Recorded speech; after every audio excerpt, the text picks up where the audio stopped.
Hey, my name is King. On this episode of the Otaku Experience, I have finally seen Hayao Miyazaki's new film, The Boy and the Heron, and it's fantastic. Demon Slayer Hashira Training Arc and My Hero Academia Season 7 are both confirmed for spring 2024, and Origin, a manga from the same creator as Dr. Stone, is getting a live-action Hollywood adaptation. All of that and much, much more.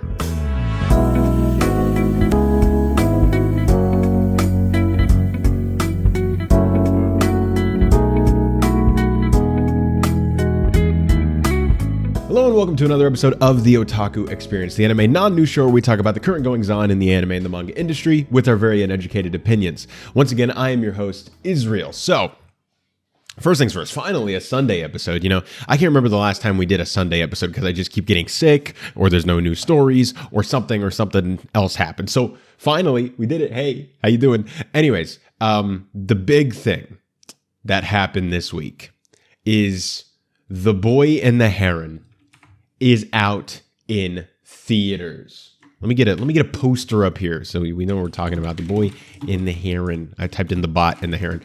The Boy and the Heron. So this is the new Hayao Miyazaki film that we've been talking about for the past few months. It went from very negative talk of me being like, why aren't they marketing it? This is the most goofy thing that Ghibli has ever done in the entirety of their career, to then them finally marketing it because they watched the Otaku Experience and they were like, wow, this Israel guy's kind of based and he's bringing up some good points. We should market this movie. And then we saw some first looks with just some images. Then we started getting the English dub cast announcements. Then we started getting trailers. And it was great.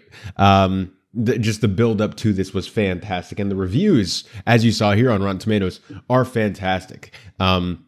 The critics have a 96% score, and you can actually click on this. And so all critics, the average score is 8.5 out of 10. If you go to top critics, it's even higher. It's 9.1 out of 10. It's 98%. The audience is the verified audience, the people that, since Rotten Tomatoes is owned by Fandango can use their service to prove who actually bought a ticket to the movie. And those are these people here in the verified audience rating. And those people have a 91% and 4.5 out of 5. And then if we go to the all audience, it's actually even higher at 4.6 out of 5, and it's a 93 audience ranking. So it's just fantastic the way this is going out. And you can look on it at like Metacritic, or you can look at it on like Letterboxd. It is just insane. Like, here's the Metacritic reviews: 92 universal acclaim for the critic reviews. The user reviews is a 6.8, which is probably the lowest that it's been. And this is something that is fairly interesting.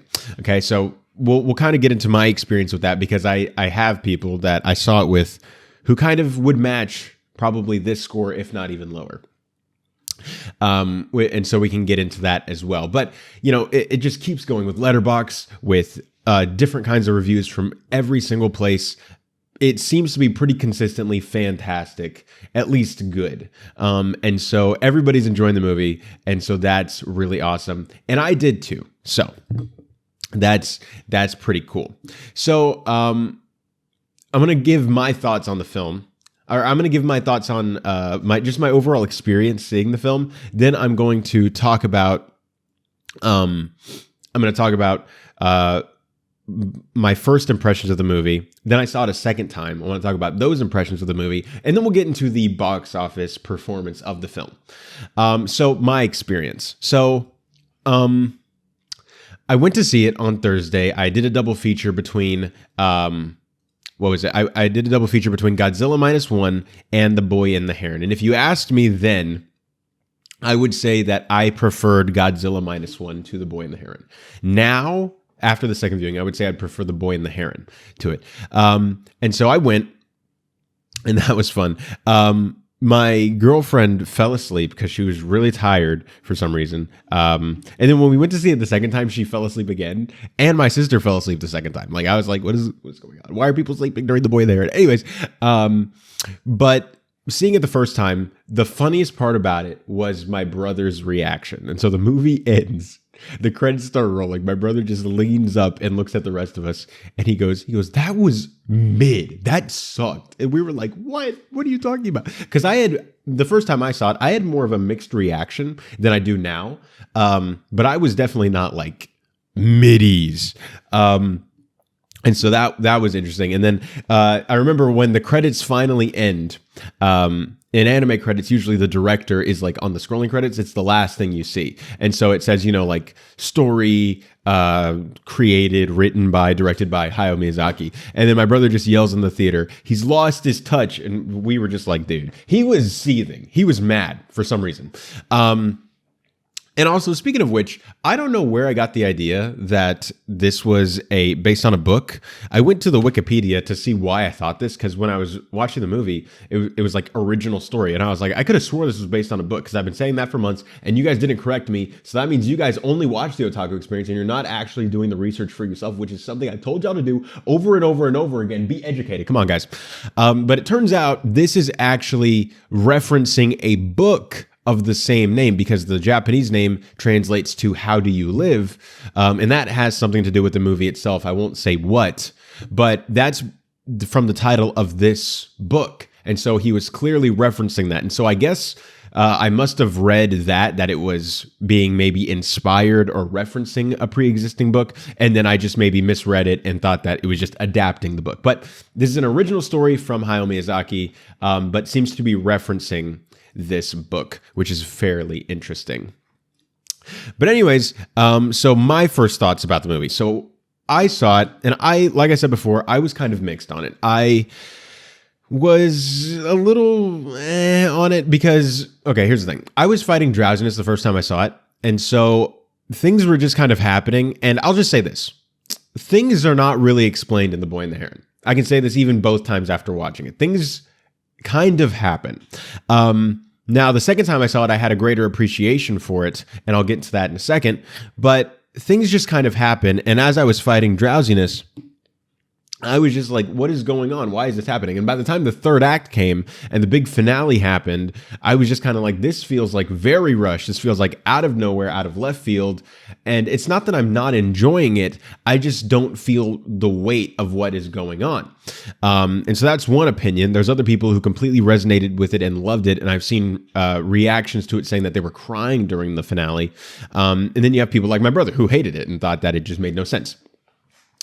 But then as I went on, so I would have given it like a good thumbs up, just based on the way that my emotional reaction to the film was. I enjoyed watching it, but I felt that cohesively it wasn't as good as I think it could have been. I had some notes with it, but then I couldn't stop thinking about it all through Friday and Saturday. And so Saturday night, I went back and I rewatched The Boy and the Heron. And I love this movie. This movie's awesome. Now, the thing about it is things still kind of aren't explained. But the reason why I was okay with it the second time is because they kind of allude to things early on, but they don't make a big deal out of it. For example, in this movie, Hayao Miyazaki will have a character say a line just in the middle of a conversation. No one will make a big deal about it, and they won't repeat it ever again. And then maybe 45 to 50 minutes later, you'll get a payoff to that sentence. And if you were not paying attention, like if you see this not in the dub, and like say you had your eyes off the screen for one line, and it was that line, you missed it. And then you missed that setup. Or if you step out to the bathroom, you miss that setup. And so you really have to, if you haven't seen this yet, you really have to pay attention to like every line that happens in this movie, or else by the end, you might feel that, where did this come from? This is out of nowhere. But I enjoyed it a lot more the second time because I felt like they were alluding to things more. And also having the benefit of knowing where the story was going to go, I could read into what the dialogue was a lot more and what the characters' actions were, and maybe what the music, the leitmotifs were going for, the choices with the cinematography and things like that. I could just kind of understand where Miyazaki was going more the second time rather than I could the first time, and it overall just made it a much better experience and a much more fulfilling film, in my opinion. But that being said, if you have not seen the movie, you can skip ahead to the next topic. But now I'm going to talk about this movie with spoilers because there's a lot I want to talk about with this because this is a lot of fun. And so something like say something that happens that you don't really expect to happen, or That's not the right way to say it. Something that happens that they only say once and then never brings up again is, say, the reason why Natsuko, if you don't remember from the movie, or if you haven't seen the movie and you're just watching this because you're a rebel, Natsuko is Mahito's aunt, who is now going to be his new mother. So aunt / stepmom. We'll get into his dad's choices if we want, so she goes into the tower, and the tower in the movie is something that landed from like the sky one day. And then the grand uncle went into it and kind of like just never came out. And then at one point, Mahito's mom, when she was a child, went in there for a year, came out, had no memory of it, and didn't age. Now, these are important details that they only mention once. And then, so Natsuko goes in there, and at one point, Himi, who is Mahito's mother, they come across each other, both as kids, and they don't recognize each other throughout the movie. And he's like, I need to bring Natsuko back with me because everybody's looking for Natsuko. She's missing. I need to bring her back. And Himi's like, she's not going to leave. She doesn't want to go back because she'll have her baby. And so Natsuko is pregnant with Mahito's stepbrother / half-brother / cousin. Anyways, and so, but they say that she's in the delivery room. So this was what was confusing to me, and it still kind of perplexes me now. So if you have any clarification or anything on this, hop down in the comments below and let me know that. But the way it read to me was that because we know that Himi did not age, or at least aged so slowly that it seemed like she did not age, that she just didn't want to have the baby for whatever reason. And so she went into the tower so that way she wouldn't have the baby. But if that's the case, why is she still in the delivery room? That's what it's called when you give birth. So is she trying to have the baby in the tower, or is she trying to avoid having the baby altogether? I don't know. But, what emotionally about it, what resonated with me was clearly throughout the first like 45 minutes of the movie, like you spend let me just say this, before you even get into like the magical world in the tower, you spend probably the first 45 to 50 minutes of this movie in like just Mahito's life. And then you spend like the next hour in the tower and the movie's over. So like not a lot of time in the tower. I mean, it's still an hour. It's still over half the movie, but I think it could have been more just based on what you were going for. It's not a traditional 3-act structure. But you spend the first 45 minutes with Mahito there. The first opening scene, which was amazingly animated. The score is also fantastic. Everything technically about this movie is just amazing. But the first scene is Mahito's mother dying. And so she dies in a hospital fire in World War II. And so Mahito and his father then move, I guess, to try to like start a new life, to just kind of get away from that constant reminder. And then his father, Mahito's father, ends up marrying his mother's sister, who is Mahito's aunt, and ends up living at the resort where Mahito's mother grew up. And Mahito, really, you can tell, does not want her to be his mother. He does not want Natsuko to be his mom. I think you can understand that as a kid. And Mahito's a very mature kid because he's like, nothing's funny to this guy. He's just like super serious all the time, which you could get from like being in a war that kind of just messes with you. But he still has that tendency, like, I reject this. I don't want a new mom. Like, I just lost my mom. I don't want a new mom. And I know that it had been like, I think a year or two since his mom died when they moved, but he still doesn't want his mom to be replaced. And I think Natsuko knows that. And Natsuko, because he doesn't want her to be his mom, she doesn't want to be his mom. And now that she's about to have the child of, because they don't know if it was a boy or a girl, the child of Mahito's father, she just doesn't, and so she escapes, and that resonates with me. And then she decides to come back, or she at least wants to, or begins that process once once Mahito calls her mother in the delivery room. You can see that reaction on her face, because first she's like, "Get out! I hate you! I don't want you here! Leave!" And it's all that pain of her just being rejected.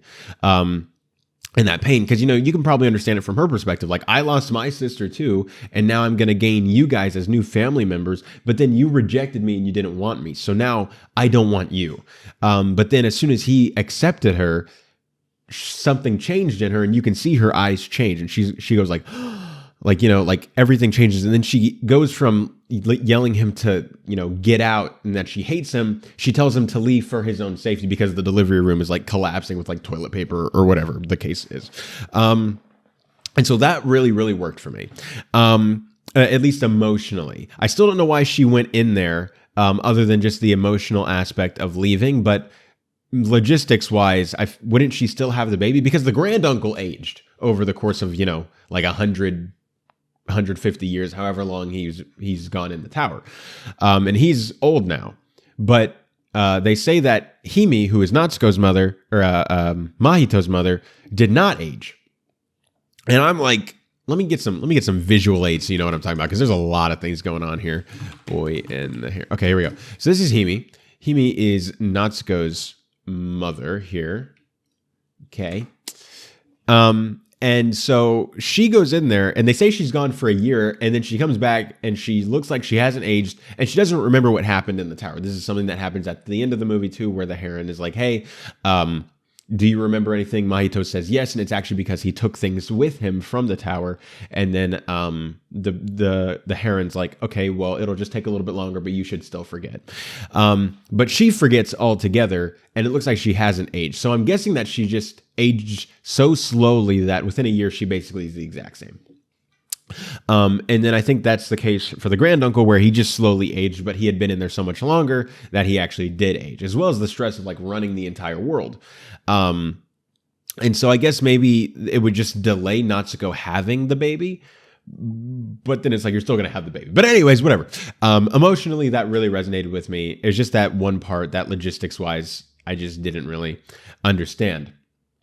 But then we get into, the Heron himself. Let's talk about the Heron. The Heron was great. Can we talk about how this movie should have like stayed named How Do You Live and not be renamed to The Boy and the Heron? Because like, I get it. I get why it's called The Boy and the Heron, but at the same time, like, the Heron is like not, he's a good supporting character, but it's not like about the Heron. You know what I mean? Like, this is clearly about, the entire message of the movie is, how do you live? Like, how are you going to live your life? And Mahito goes from being more selfish and emotionally distant to wanting to make friends, to making those connections, to caring about others. And that's his development. And so it's really about, how does a person live, and how are the choices that person makes affecting their immediate surroundings around them. And so it's not really about like the boy and the heron. So the title's a little bit misleading, but I get maybe why they did it, because I guess maybe How Do You Live, they felt that marketing wise it wouldn't really affect the American audience as much. I don't really know, but they decided to go with The Boy and the Heron, which I guess I understand, but I disagree with the choice. The Heron was great. I loved it. I want to see it again in the English dub, because Robert Pattinson plays the Heron, and that is going to be awesome, because I've seen from the trailer his voice. It was great. Speaking of the trailer, I have it up here, and I guess we can kind of just clip through this here. But so yeah. So one thing is that, oh, there's his mother. That's a creepy shot. So when he gets into the tower, the thing about Mahito is he like doesn't react to anything. So Mahito gets in the tower and he's just kind of like, oh, all right. Anyways, and everything happens. Like Kiriko shows up and he's like, oh, okay, cool. And then they pick up this giant like demon fish and he's like, all right, yeah. And then they feed ghosts and he's like, yep, this is all normal. And then the Wara show up and he's like, yeah, this is all normal. He doesn't he's not fazed at all about anything that happens here, which is kind of funny, but also like really. But anyways,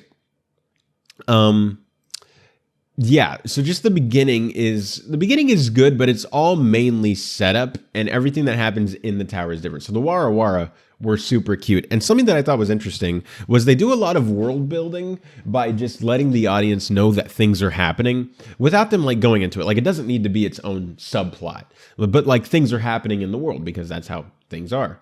And so apparently the Wara, at least in the granduncle's eyes, need to be gotten rid of. Because they say in a line later that the pelican, that dies in front of Mahito tells Mahito that they were brought to the tower to eat the Warawara. And he says that where they came from, they were starving. And so I guess that the grand uncle knew that they were starving, thought for some reason that the Warawara needed to be taken care of, and then brought the pelicans in so they would eat them. They don't really go into it, but I like that they're just like, yeah, this is happening. Anyways, because that makes it feel more real. But the Warawara were super duper cute. And then there's Kiriko here. And the first time I saw this, I was trying to make the connection because Kiriko, they make a big deal about the fact that she has the same scar that Mahito does. And then they also say that he immediately like knows her name and she didn't tell him. And he's like, it's Kiriko, right? Which is also the name of the older lady that he like knows at the beginning of the film. This lady, here we go. No, this one. Yeah, there's Kiriko right there.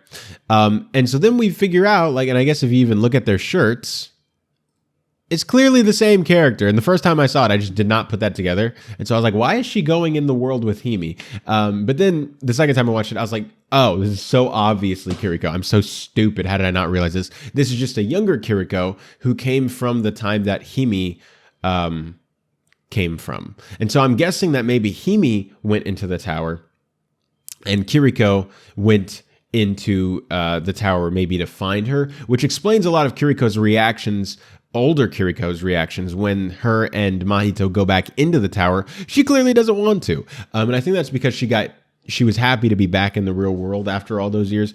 And then she just like, you know what? I'd rather not go into that world with all those mythical creatures where I had to sit on a boat and like be ready to fight and all of these things. Something I thought was interesting was that Himi had powers, which they don't really explain why she has powers. They don't explain if Kiriko has powers. They don't explain if Mahito has powers. It's just Himi that has powers. So did the grand uncle grant these powers? Or when she got there, was she just given these abilities?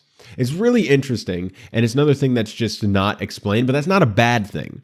And I think that's something that is going to maybe make or break this movie is if you're okay with Hayao Miyazaki not really just not really explaining things. If you're okay and you're resonating with it emotionally. For me, the second time it really worked, but the first time it was a little bit irritating because I felt like things were going to be explained and I had that expectation, but then things didn't get explained and I felt maybe a little disappointed. And then the second time I saw it, knowing that those explanations weren't coming, I was able to just let the movie kind of wash over me more. But this is definitely, I think, something that's going to make or break a person's experience is whether or not things get explained. Like the parakeets. The parakeets are explained once that they came with the grand uncle, whether or not they just flew in and then built a whole society, or if he brought them with him like he did with the pelicans. They build up and like create the biggest empire that we know of in the tower, at least on this world of the tower, because we know that the tower itself has like thousands of doors that go to an infinite amount of worlds. And Mahito's world is one of them. And this is another world in the tower. And then the tower itself goes to different worlds, which is very interesting. And it looks like apparently because Himi and Kiriko go through a different door, I guess also it takes you to the same world, but also at different times in the world. It's really interesting. And it's something that's not really gone into fully. But the parakeets here have this empire, and they want to take over everything, basically. They just want dominion over everything. They're a giant monarchy that wants everything. You can see the king here like this. Here we go. Hold on. There we go. Yeah, so here's the king. And the king is the one that ruins everything at the end. The king is the one that, out of his own hubris, out of his own pride of thinking that he can do things the way he can do things better. He doesn't want Mahito to be the grand uncle's successor because the grand uncle wants Mahito to be the successor to him. But since Mahito breaks the rules by going into the delivery room, which is, I guess, against one of the laws that the parakeets have in the tower because they like have dominion over the tower, that then they're like, Mahito should not be your successor. And the grand uncle agrees because the parakeets bargain with Himi. They bring her in like a case, and they're like, hey, we don't want Mahito to be like the next guy. And he's like, I guess I gotta do it so I can get Himi back. And then they go in there. Oh, this is the scene with Natsuko, by the way, the toilet paper scene. And I'm trying to see. Yeah, so here's the granduncle. And so the granduncle wants Mahito to be a successor, and he has like this block of a tower. And so there are multiple blocks that are different shapes, almost like a kid's block set, when like you have the little blocks, like the circle goes in the circle hole, you have the triangle that goes in the triangle. Instead of like that, it's those types of blocks, but just built into a tower. And every day, it seems, he taps the tower to see if it'll fall over, and then if it doesn't fall over, the world survives another day. Which is an interesting idea that, once again, is not really gone into. Things just kind of happen in this movie, and they're not really gone into because it's like, we don't want to explain all this. And it may seem like I'm complaining about this. I'm just pointing it out that things aren't really touched on. Things just kind of happen. And so Mahito then decides, which the first time I didn't really appreciate this, but the second time I really did because it showed his character growth. Mahito says no. He decides not to, and he points to the scar on his head because from the beginning of the movie, if you remember, Mahito does that scar to himself to avoid going to school because he doesn't want to make friends. He doesn't like those people. And so he puts the scar on his head himself, and he's like, this is a sign of my malice. I'm filled with hate. I'm so angry and all these things. Like, I should not be the one to run this world. I'll make it a worse place. And so then the king shows up because he snuck in behind him, and he's like, are you seriously, like, are these blocks seriously how you're running this kingdom? And so the king stacks all the blocks, and then the blocks start to fall over. And so the king then cuts them all in half with his sword, and then the tower collapses and everybody runs out. And that's the end of the movie. And so that's kind of like a play-by-play of the movie. But it's a really interesting choice by Miyazaki that he chooses intentionally to just kind of let things happen. And he's like, I think the audience is okay if I don't explain this. I think they're fine. Which is a very mature choice, and I really admire it. I think it's a really interesting choice. Now, something that's going around with this movie is the term masterpiece. That is the term mainly going around this movie. If you look at like this, another Miyazaki masterpiece. If we go to Metacritic, I'm sure that it's going to say masterpiece here somewhere. Masterpiece. Where is it? I'm sure if I type in Control F, masterpiece. Yep, there it is, right there. Masterpiece. If you go to the trailer, people are like masterpiece. It's just a term constantly being used in conjunction with this movie. Do I think it's a masterpiece? I would say no. It is a masterpiece in the sense that I think Hayao Miyazaki was just like being like, only I could do something like this, which is absolutely true. He's a master at work. I think for me, there were some pacing issues, at least at the beginning. I was never bored, but I felt like the beginning went on a little too long. I think that you could set some things up a little bit faster. And then I think at least the climax of the movie, I think needed to be just a little bit longer, and then maybe have some more explanation as to how the tower itself works in conjunction to those blocks. At least for me, I think those things would kind of help, just those big logic, I would say, not gaps, but just those, because it's not that the logic isn't there, it's just that the logic isn't told to us. We're not privy to that information. And so I just wish that at least that was told. I'm fine with not knowing why Himi has powers. I'm fine not really understanding certain things here and there, at least on an emotional, or at least on a logical level, if emotionally it still works for me. But I think that I think that that's the one thing that for me, I think I would really like to have had. But other than that, I would agree that it's a masterpiece in the sense that Hayao Miyazaki is the only one who could do this and do it like this, where there's no like questions about it. I think that if any other director did a movie like this, where they didn't explain certain things to the audience might feel like, why didn't you explain that? Like, do you not have an answer? There's a plot hole. But when Hayao Miyazaki does it, and the way he does it, you can tell there is an answer. He's just not telling you. He's like, you'll be fine. You don't need to know. It's just fine. It's not important to the story. We're just going to move forward. And I would agree, except for how the tower works, because when the tower is destroyed, when the blocks are destroyed, the tower falls apart. I would have at least liked to know more about the mechanics of that itself, so that way I could see how that works. Because all we know is that the grand uncle builds the tower, he taps it. Okay, this place is going to last another day. Mahito, I want you to do this now. You build the tower. The king shows up. I'll build the tower instead. It falls apart. He cuts it, and then it's done. And so I was like, why does that? Maybe it's just magical world logic. It doesn't make any sense, but it's okay because it's about the emotions. It's not about just the cohesiveness of it. I don't know. But anyways, I still think the film is great. I want to see it one more time in the theaters. I've seen it twice now. I want to see it one more time, at least in the English dub, so that way I can just enjoy that, because from the trailer, it looked like it was just a bunch of great performances from the English dub actors, and I want to see that. It'll be great. And yeah, so that's my review of The Boy and the Heron. I think it's really, really good. You guys should go see it. It's awesome. So now we are going to talk about the box office performance of the movie. Oh, sorry. I should say one more thing. I think that this is on par with Howl's Moving Castle for me, and Howl's Moving Castle is my favorite Ghibli film. I think that this is, after the second time, I think this is on par. But the first time I saw it, I would not have put it up there at all.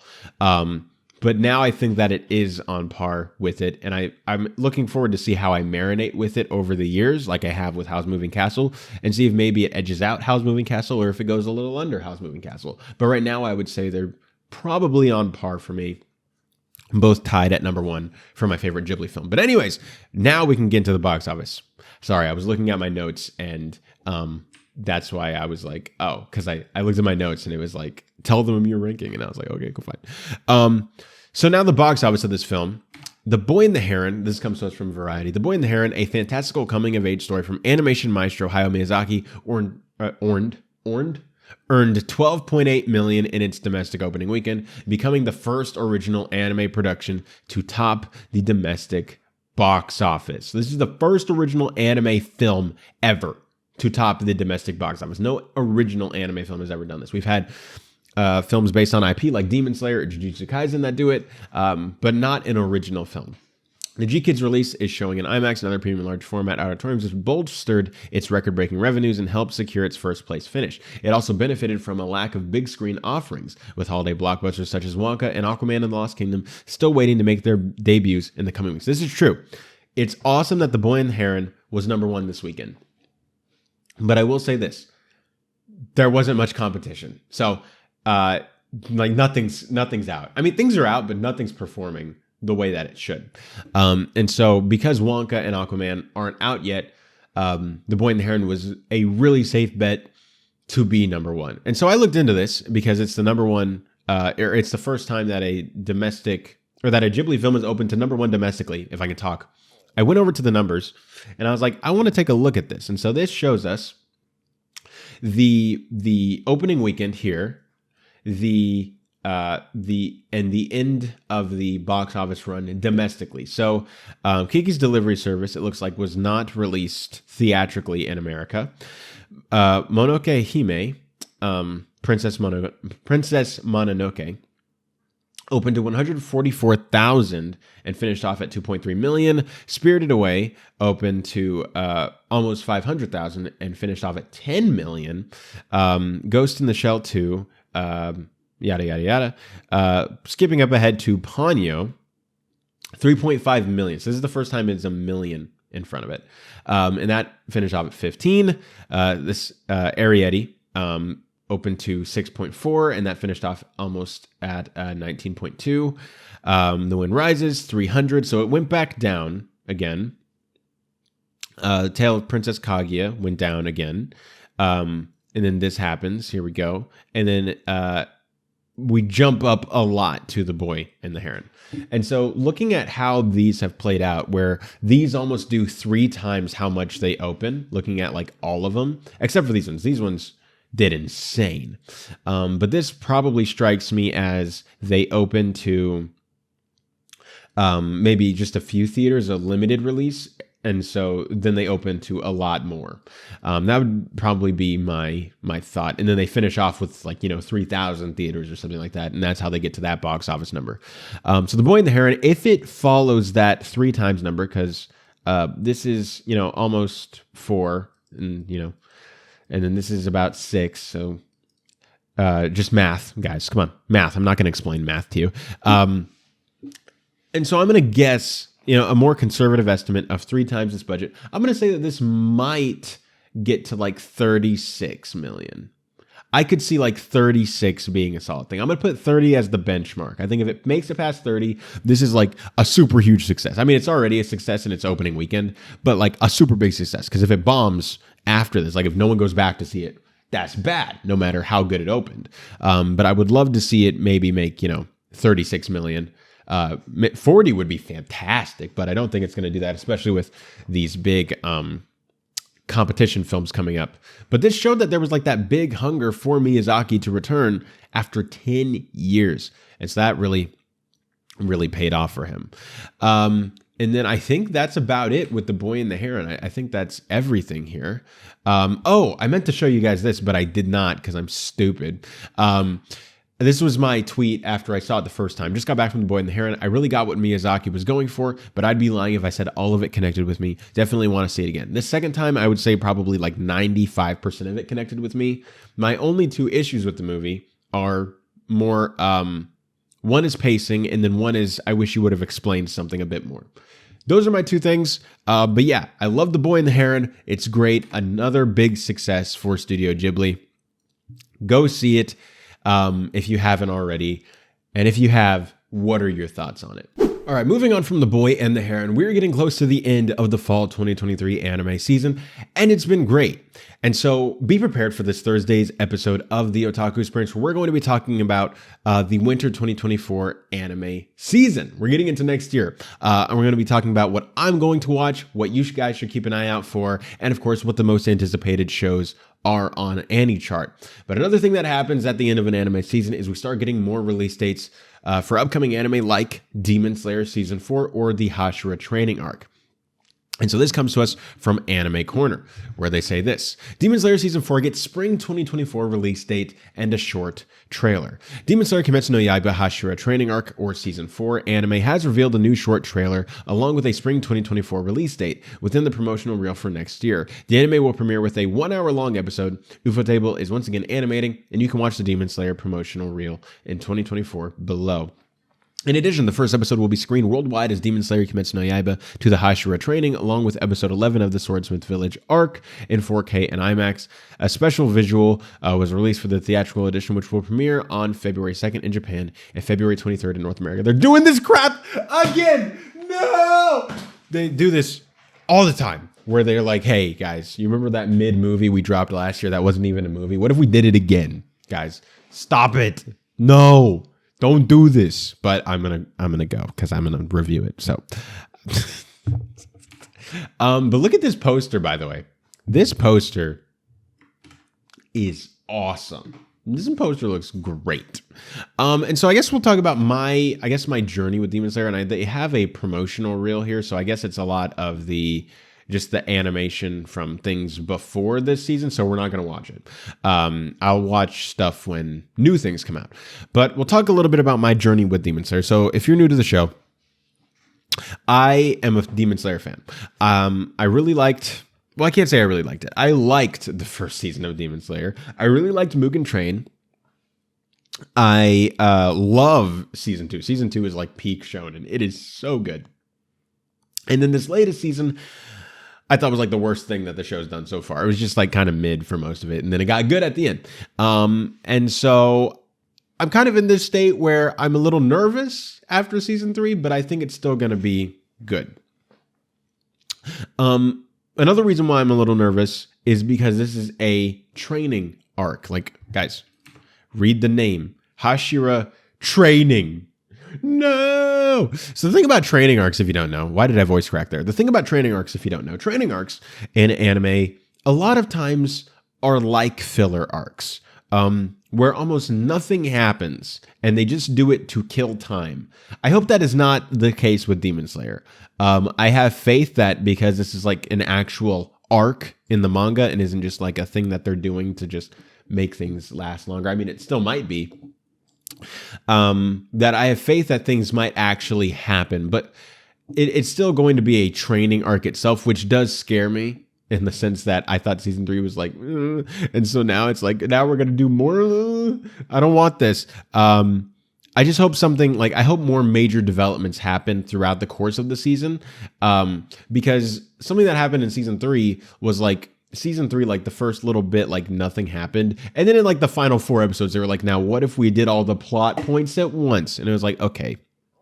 And so I hope that instead of like that, things actually happen throughout the course of the show. Like you can have training be a lot of the show as long as things still happen. If it's just training for 12 straight episodes, I will be the most bored person like ever. Right.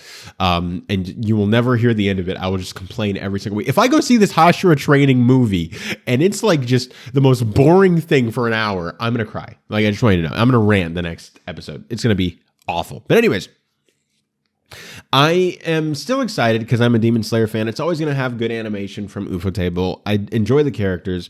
I'm just hoping that the story does not completely come to a halt just for the training arc. That would not be a good thing for me. But anyways, guys, Demon Slayer Hashira training arc or Demon Slayer season 4 is coming in spring 2024.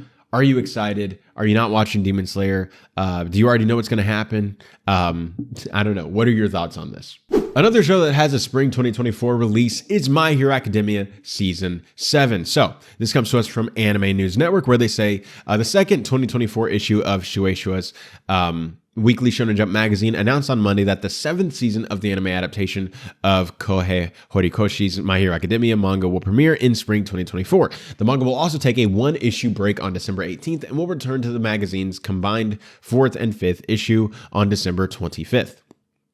The anime's 7th season was announced after 6th season ended on March 25th. Romeo Park will voice the character, Star and Stripe, in the new season. The anime is also getting a 4th film. Horikoshi will serve as the general supervisor and original character designer. The film will have an original story that will take place around the same time as where the TV anime is currently, with the collapse of Safe Society.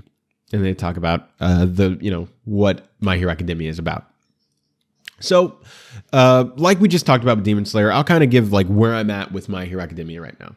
I would say I'm a bigger fan of My Hero Academia than I am of Demon Slayer. I really like season 1 of My Hero Academia. I love season 2 of My Hero Academia. Season 3 was okay. Season 4 was absolutely mid. Season 5 was good. And season 6 was awesome. Okay. And so we kind of just, we started like here, and then we went up, and then we went here, and now we're going back here again. And so I'm excited because of how things are progressing. I also think that we're nearing the end of the show, which I could be wrong, but I think we're probably, after this season, maybe like 2 or maybe 3 more seasons away from the end. So we're like past the halfway point. And that makes me very excited. We're like entering either the end of the 2nd act or the beginning of the 3rd act of the My Hero Academia story. And that's very, very exciting to me. And so I'm excited to see this. I'm excited to see where it's going. The movie I don't really need because the movies aren't really canon. They don't affect anything. They just kind of happen. The show affects the movies, but the movies don't affect the show. You know what I mean? And so I don't really care. They're just fun experiences to have in the theater. So I'll probably go, but I don't really care about that. But regarding season 7, I'm very interested in where the story is going because I don't read the manga. And so I know that some crazy things happen because I see people talking about it, but I don't know what happens. So I'm very excited to see that. But anyways, guys, are you a fan of My Hero Academia? Did you stop watching it? Have you not watched it at all? Are you a manga reader? Whatever your thoughts are, let me know what your thoughts are on season 7 coming out in spring 2024. We have one more announcement, and it's for The Dangers in My Heart Season 2, but this one is actually coming out in just a couple weeks, kicking off the winter 2024 anime season. So this comes to us from Anime News Network, where they say The Dangers in My Heart anime second season debuts on January 7th. TV Asahi announced on Sunday during the Dangers of My Heart FanFest 2023 event that the anime adaptation of Norio Sakurai's Tui Yabai spin-off manga is available in Japan beginning on Sunday. The event also revealed the main trailer and January 7th premiere for the second season of The Dangers in My Heart, Boku no Kokoro no Yabai Yatsu anime. The trailer previewed the second season's opening theme song by musical group Atarayo titled Bokuwa, or I, and the ending theme song titled Koi shiteru jibun sura ai surunda, or I Can Even Love Myself Even When I'm With You, or Even When I'm in Love by YouTuber Kohana Lam. And then I guess this is a little key visual they have here. And then the Twin Yaba anime adaptation will be I don't care about the short. And then if you don't know what The Dangers in My Heart is, it was one of the biggest shows, I believe, of spring this year. Was it spring? I think it was spring. It may have been summer, but I think it was spring. Or they say this: Ichikawa Kyotaro, a boy barely clinging to the bottom rung of his school social ladder, secretly believes he's the tortured lead of some psychological thriller. He spends his days dreaming up ways to disrupt his classmates' peaceful lives and pining after Anna Yamada, the class idol. But Kyotaro is not nearly the troubled teen he pretends to be, and it turns out Anna's a bit odd herself. So, I enjoyed the first season of The Dangers in My Heart. I didn't think it was great like a lot of people did. There were some things that kind of stuck out to me, but I thought it was cute enough that I was invested and excited to see where the story could go in a potential future season. And that season got announced, like immediately after the show ended. And so I'm excited to see this. I have not seen this trailer, and so I want to check this out here. All right, here we go. Please don't be a bunch of old footage. Do they have any captions here? Oh no. Hold on, let me auto translate these captions to English. Here we go. Okay, here we go.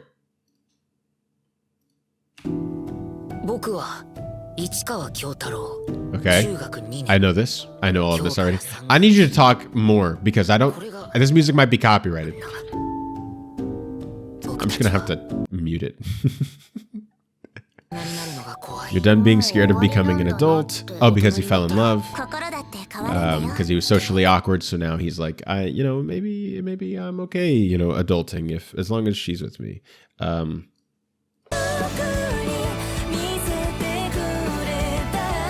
was gonna be a bop. I'm so sad I have to mute it. Oh, that's gonna be a good. I forget if that was the opening or the ending, but. Okay, looks like we're getting a lot more characters in this season, or at least more development for pre-existing characters. That's fun.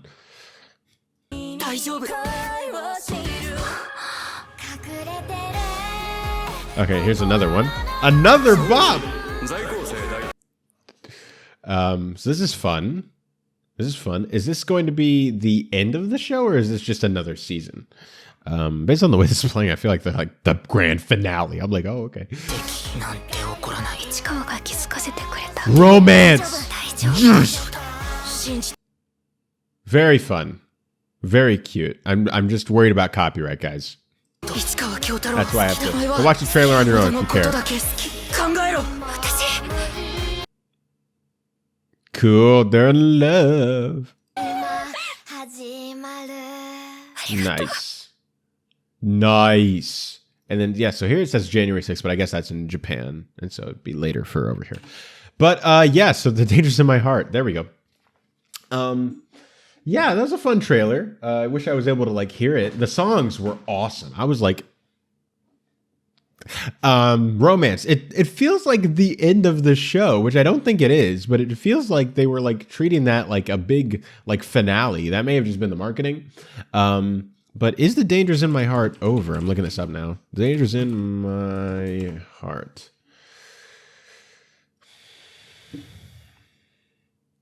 Let's do the adaptation here. Okay.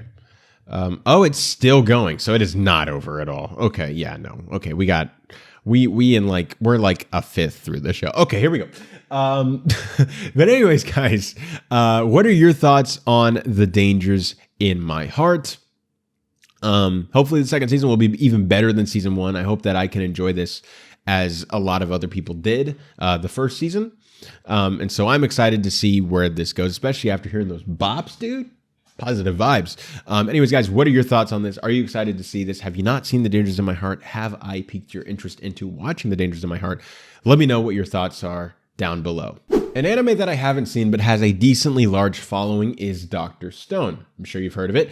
Well, it turns out that another manga from the same author is getting a big Hollywood live-action film adaptation. This comes to us from CBR, where they say Dr. Stone's creator... Dr. Stone Creator's other popular sci-fi title announces Hollywood live-action adaptation.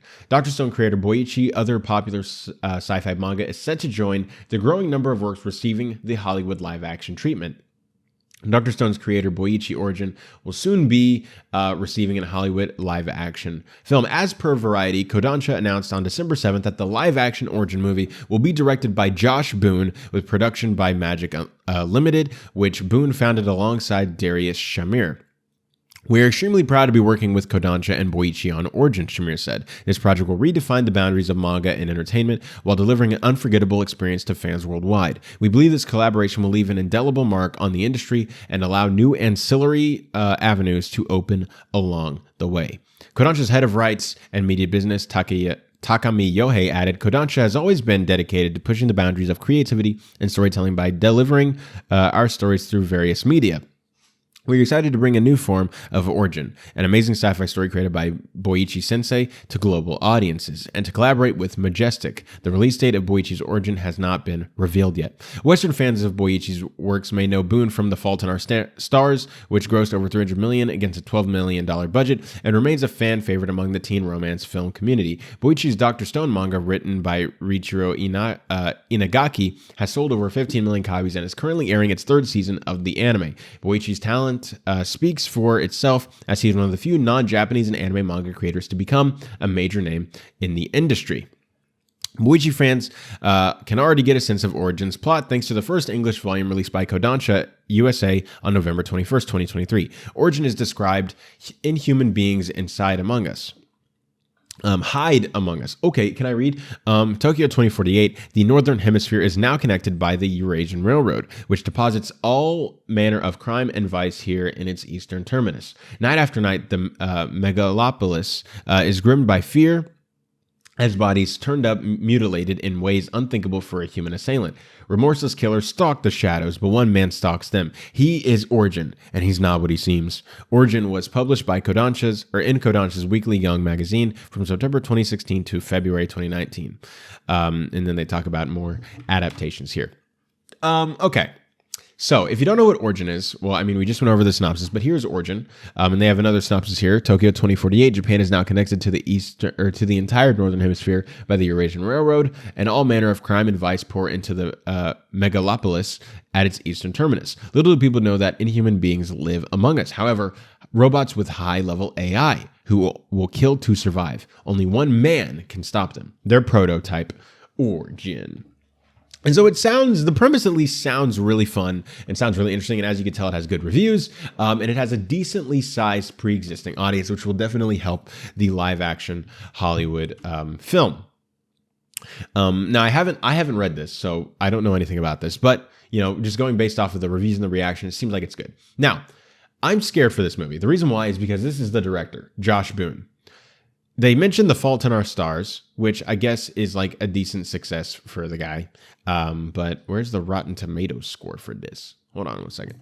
It's got an 81% on Rotten Tomatoes, which is pretty decent, an 85% audience score. So it looks like people like this movie. But then he decided to follow that up with, some other movies. But his biggest one, The New Mutants, which...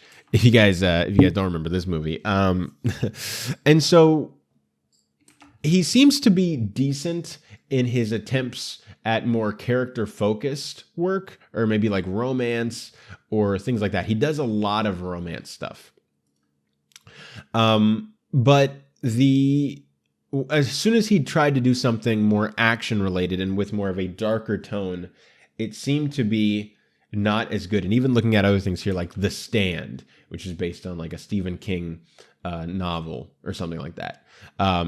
What is this? The King on Screen. A lot of this stuff has more mixed reviews as soon as he gets away from this. And then you have The New Mutants, which straight up has bad reviews. This is what scares me about this movie, because I don't think that this is the greatest choice of a director for this film. If this was like a slice of life romance manga that they were adapting, oh yeah, I'd be like, cool, yeah, this seems like right up this dude's alley. But doing a gritty action film that also is from a completely different culture, so that adds a whole other needed level of skill and finesse in order to do that. I don't know if I have faith in this project. At least, I mean, the script might be good, but I don't know if this guy usually writes the scripts, or if he or what. I don't really know what this guy does.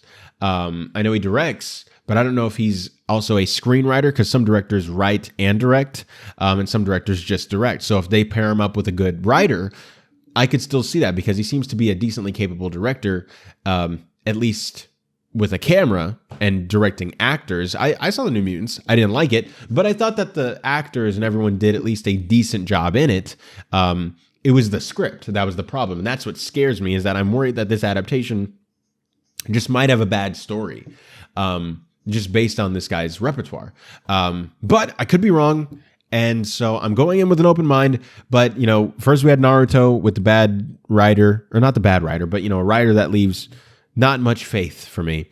And now we have the origin thing, which I'm not as invested in as Naruto, to be fair.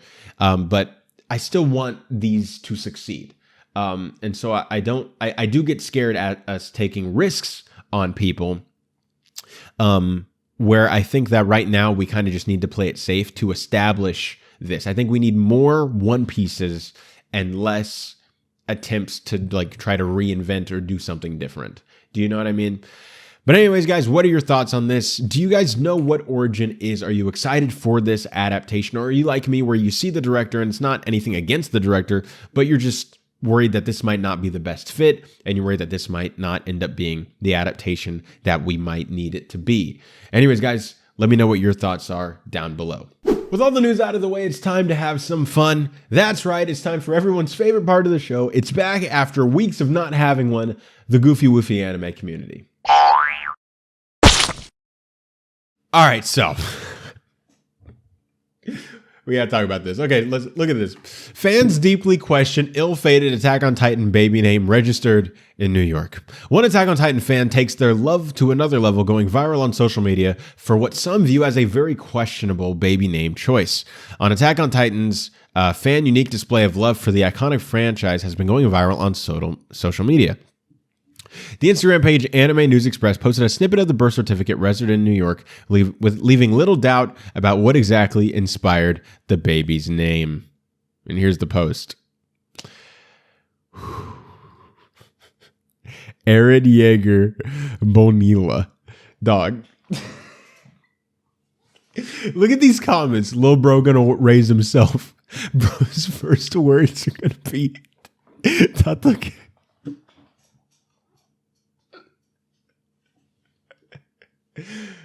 Oh my gosh. Dude, the dad's gonna get eaten, of course. Yeah, bro. Why everybody's talking about how the kid's gonna get bullied? The rumbling will be in 2042. It's just a matter of time now. No. That's crazy. That's insane. I mean, you're, as a parent, you're allowed to name your kid whatever you want. So I just think it's funny. I'm not making fun of the kid. I'm sure the kid is fine, but anyways, yeah. So here we go. Back to this. Aaron Yeager Bonilla, who will likely have that name follow him for at least around the next 18 years. The post naturally made waves in the Attack on Titan, with broader fans alike. Some debating whether or not the choice was for the best. And then they talk about the actual thing here. It isn't only the baby to be named after the anime or manga character. In 2022, Ichigo D. Yeager, oh my gosh, gets Kenpachi Cruz. Guts Kenpachi Cruz was born. Showcasing on the medium is truly an inspirational one for many dedicated fans. Bro, imagine being like, all right, full name, Ichigo D. Yeager Guts Kenpachi Cruz. Oh my gosh. Okay. That's enough of that. I'm about to get like intoxicated with like their whatever chemicals are making them name their kids this. But anyways, what a time to come back to the Goofy Woofy anime community. That was truly goofy. Now it's time for us to look at the fall 2023 Anime Corner audience rankings. All right, so starting off at number 1 at the Anime Corner audience rankings, we have Spy X Family Season 2, which went up 1 spot from rank 2 to rank 1, and it got 5.97% of the vote. I still haven't caught up on Spy Family. Is it good? I mean, I know it's good because it's Spy Family, but is it as good as Season 1, or is it better? I don't know. I need to know. I'll probably binge it here in a bit, but I just haven't. Speaking of Origin from the same creator, Dr. Stone New World Part 2 went up 1 spot from rank 3 to rank 2. And that got 5.42% of the vote. Jujutsu Kaisen Season 2, amidst all of the MAPPA controversy, is still in the top 3, going up 1 spot from rank 4, and that got 5.33% of the vote. At number 4, we have The Apothecary Diaries, a show that I have not seen, but my sister loves. So I need to catch up on that. And that went up 4 spots from rank 8 to rank 4, and that got 4.84% of the vote. Frieren Beyond Journey's End has stayed at the same rank at number 5, and that got 4.45% of the vote, which is fair. It seems like it's been a lot of between episodes, between the arcs. And so I can understand why it maybe has, why it's gone down a little bit on the list, because not a lot of event stuff has happened lately. So I get that. But it's still fantastic. Ragna Crimson has stayed at the same rank at number 6, and that got 3.86% of the vote.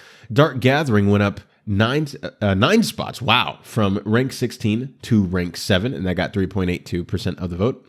And closing out the top 10, we have The 100 Girlfriends Who Really, Really, Really, Really Love You, and that went up 1 spot from rank 9 to rank 8, and that got a 3.79% of the vote. The Eminence in Shadow Season 2 went up 1 spot from rank 10 to rank 9, and that got 3.23% of the vote. You know, this has been true the entire season. I have not heard a lot about what's going on with The Eminence in Shadow Season 2. It's been like just silent on it. Like it's still getting good reviews, but people, I guess, are just like not talking about it as much. So that'll be interesting to see. And then at number 10, we have The Ancient Magus Bride, Season 2, Part 2, which went up 22 spots from rank 32, and that got 3.11% of the vote. And that does it for the audience rankings that we're going to do in this episode. We'll talk about the anime trending ones on Thursday. Now we're going to move on into your comments and questions. Now I'm going to respond to them. And these are the comments and questions from the last episode. If you'd like to have your comment or question and have me respond to it in the next episode, just hop down into the comments section below and leave your thoughts on literally whatever. You can talk about what I'm talking about. You can bring up something new. You can recommend me something. You can argue with me about something I said. You can say whatever, and I'll respond to it in the next episode. So starting off, we have Vorifim, who says, love this show and the host. Keep it up, Brev. Well, thank you, Vorifim. I hope I pronounced your name right. Thank you so much. I'm glad you like the show. I try to make it as good as I can. I'm not as skilled as like Rob or John Campia or anything when it comes to these types of shows, but I'm definitely doing my best, and so I appreciate all of the compliments there. And then we have Sam Fisher. What's up, Sam? Who says, Frieren better sweep the Anime Awards. I think it'll sweep. You'll see it sweep the Anime Trending Awards. I think Oshinoko will sweep the Crunchyroll Awards. I think that's your split there, because both of them were at number 1 at one point, and I think Oshinoko is a lot more mainstream. Either that or Attack on Titan, simply because of the fact that it's over. I think those are your top 3 going into award season, and it'll be interesting to see how those play out. But I agree, Frieren is my anime of the year, and so I would at least like it to get that award. Ron C166 says, have you watched Blue-Eyed Samurai? Animation is fantastic and more my style. Thoughts if watched? I talked about this last time because someone asked me the same question. I have not seen it. I have not had a chance to, but I saw a clip where the guy was fighting a bunch of ninjas over like this hole of spikes, and he like threw them in. They all got stabbed and died. It was awesome. It was super violent. I want to watch it, but I'm so behind on the current anime season that before I do anything, I need to catch up on this. But I do want to watch it eventually because it looks like a lot of fun, but I have not seen it just yet. But I'm glad you liked it. And then our last one also comes to us from Ron C166, who says, I didn't care for the Spider-Verse. Wow! It jumped around too much. Really? And it took me a week to finish the... Are you kidding me? Animation is okay. Not my style. Good luck, Spidey. I mean, look, you're allowed to have that opinion. But my opinion could not be any more different. It's my second favorite film of the year, right behind Oppenheimer. I think it is so good. It's so fantastic. I think that because it's only half a movie, I can't put it above Oppenheimer. They're about on par for me, but Oppenheimer is like a full thing. And I know that, people are like, well, it concludes Miles and Gwen's arc, so it is a full movie, but the plot is not wrapped up. It's a full movie in the sense that, like, Fellowship of the Ring or The Two Towers are full movies, where they're still movies, but I think they're made to be enjoyed as part of a larger experience. So if Beyond the Spider-Verse is the same quality as Across the Spider-Verse, it'll just be like the best, one of my favorite trilogies ever, if not my favorite trilogy. It is so freaking good. But you're allowed to have that opinion, man. I thought that this one was a lot slower than the first film. And so I think that, like, I don't think it jumped around too much at all. Like, the first 20 minutes is one sequence, and then you spend like the next hour in one sequence. Then you spend like 25 minutes in one sequence. Then you spend another 25 with like in Nueva York with, Miguel O'Hara and those people. And then you have the finale of the film. And so for me, it was like just a bunch of segments. It wasn't like cutting through a bunch of different things throughout. But I guess, the editing style, how frantic the animation is, I can understand how some people might not enjoy that, but I don't think it jumped around too much because it didn't jump around really at all. But that's just my opinion. I think that the first Spider-Verse, while I still love it, and right now I prefer it over Across the Spider-Verse simply because it's a full completed thing. I think that one jumped around a lot more, but that's okay. You can have that opinion, and it's all love, brother. But anyways, guys, that's going to do it for this Sunday episode of the Otaku Experience. I want to thank you guys so much for watching. And hey, if you want to keep up with me outside of the show, you can always subscribe to me on my main YouTube channel, Kingtanic, where I also make anime content, but, in a less serious and less professional way. You can also follow me on Instagram at Kingtanic or follow me on Twitter at Kingtanic Israel. And if you're new to the Burnettwork, consider sticking around. We have some great shows for you to enjoy and watch every day, including but not limited to Raw Observations, Ladies of the PGS, Midnight Musings, K-Pasa PGS, Architects Have Imagination, Let's Get Physical Media, and of course, the Otaku Experience. And with all that being said, guys, this episode will come to a close. I will see you all next time.